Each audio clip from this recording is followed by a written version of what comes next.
যে গানটা এবার গাইবো মূলত এখানকার বাচ্চাদের জন্য। কত মজা, কত কিছু এই বাংলার সংস্কৃতিতে। আর সব থেকে বড় ভগবান, আমি সব থেকে বড় ভগবান মনে করি আমাদের এই ফাংশন গানের জগতে এক বাঙালিকে। আমার খুব অহংকার আমি বাঙালি বলে।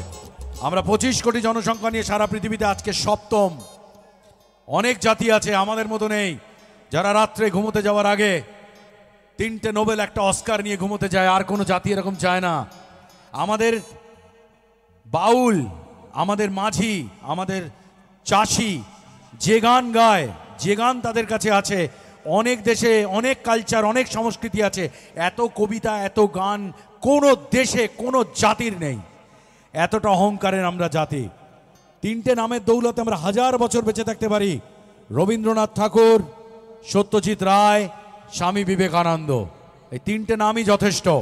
কিন্তু আমি আমাদের ফাংশনের জগতে একটা কথা বলি, যে একটা মানুষ এসেছিল বলে আমি তাকে বিশ্বাস করি না যে এরকম একটা মানুষ ছিল, এরকম একটা পারফর্ম করতে পারতো।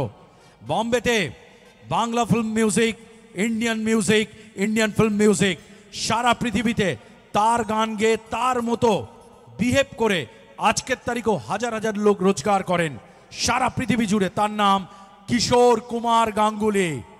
জোরে হাততালি নামটার সঙ্গে সঙ্গে। তো তাকে ট্রিবিউট জানিয়ে, তিনি বেসিক্যালি কিন্তু অনেক মনের মধ্যে অনেক অন্ধকার থাকে। আমরা যারা জোকার হই, আমরা যারা কমেডিয়ান হই, আমাদেরটা কখনো সামনে আসে না।